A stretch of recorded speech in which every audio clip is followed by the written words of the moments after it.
Hello, and welcome to the latest edition of our Telemedia vodcast. I'm Paul Skeldon, editor-in-chief at All Things Telemedia, and I'm joined by Anzelle Robertson.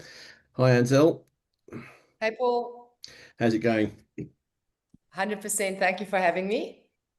Excellent stuff. Today we're talking about mobile money. Obviously, a subject close to our hearts, powering along the sort of telemedia market.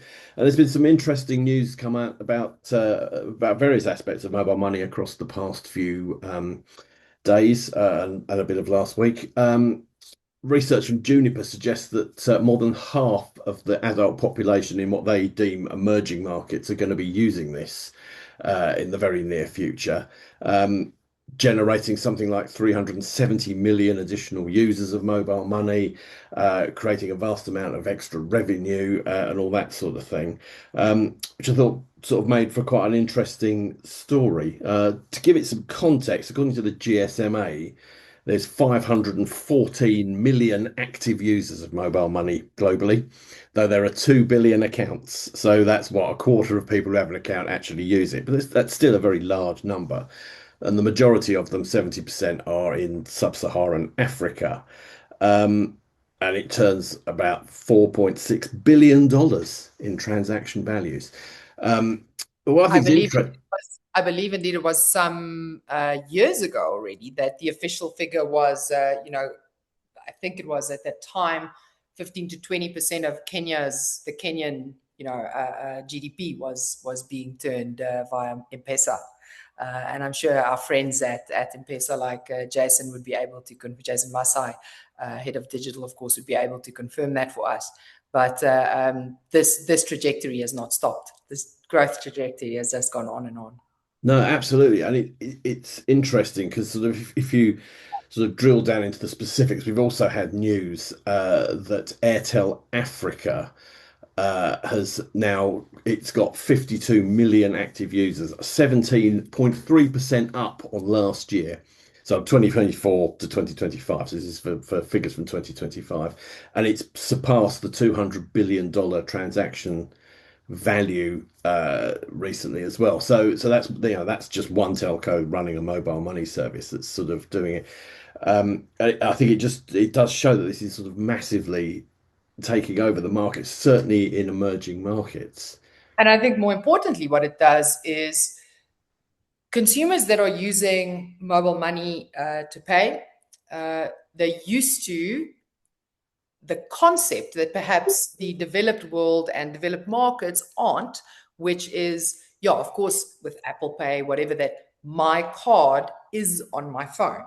My payment method is on my phone.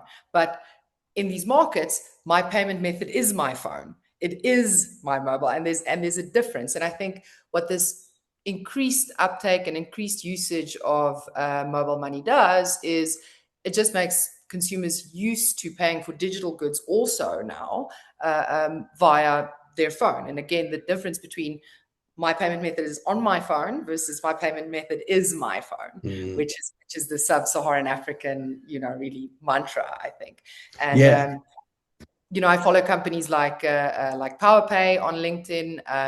Nikolai Barnwell and the team do amazing things in allowing one plug-in connection to build all mobile wallets. Pretty much every mobile wallet on the continent or in the sub-Saharan African region. And I've long said it's just a question of time before traditional DCB billing merchants start exploring that. I know the team over at Digital Virgo are doing great work in running a lot of R&D around billing with mobile money and many others. But yeah, at some point, the popularity of the seamlessness of what we used to in DCB, along with the scale of mobile money, they're going to find each other. And I think it'll be an exciting day. If I absolutely. I can, think there's also the sort of positive that sort of having more and more people using whatever it is on their mobile phone to do micro transactions just encourages more and more use of telemedia services. So yeah, the more people that are doing this, the better for everybody, regardless of really which payment rail they're using. Exactly, and there's a super a good example that we can look to. So recently, DeepPay published on LinkedIn and on various PR channels that they will facilitate plugging in mobile money as a payment method for government services like Yeah. electricity and goods and delivery services by government in Egypt and Mm. DCB. Sorry, DCB as well. Now, interestingly, this was the tipping point back in, I think it was 23 years ago. This was the tipping point in Kenya. This was what changed M-Pesa from being a peer-to-peer transfer Mm. service, which is how it was born, to really being the wide-scale adopted payment method that we have now. Because I think there's a consumer assumption that the moment my government is okay with me using this payment method to pay for electricity or whatever refuse services, then surely this must be a trusted payment method.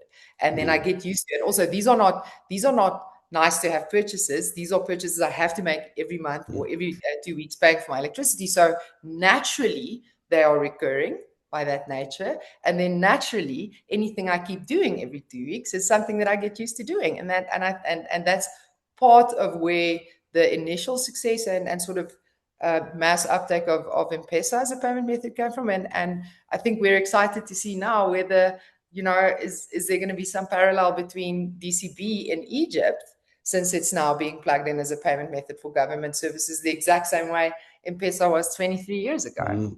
Well, it'll be interesting to see. What's also interesting about that TPay story in Egypt is that it's about DCB and it is for government services, but it's something around about 70% of the population in Egypt actually are banked.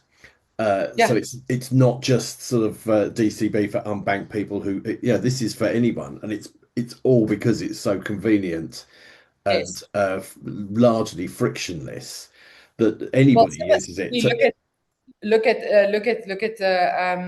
ticketing in France, yeah. where I don't know the number, but I'm going to assume a large percentage of the French population is banked, and yet we know that it's possible to pay for a train ticket via direct carrier billing in this market. So Yeah, I think those days of DCB simply being an alternative to being banked, yeah, those days are long gone. absolutely. And I think also though the days of it being sort of bank account sort of or card payments and DCB are over because there's all these other alternative ways of paying, Yeah, including mobile wallets, mobile money, that kind of thing. So yeah, interesting times for the mobile payments space. And yeah, some good news there for all players, and I think for the telemedia market as a whole, and something that we'll talk about in depth, I guess, at in Barcelona around the sort of meeting tables, and then in Dubai and in Johannesburg in the months ahead. absolutely. So we'll definitely be in touch with the or with the relevant stakeholders to try and really showcase this Egypt opportunity or Egypt use case as part of the conference agenda in Dubai.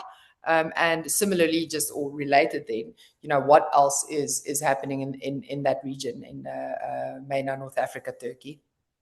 Great stuff. Exciting times ahead. Interesting stuff in the world of billing. Anyway, brilliant. Thank you, Anzelle, for joining us. Thank you Thank you for for having me. talking us through that. Thank you, everybody, for watching and listening, and we'll see you again very soon.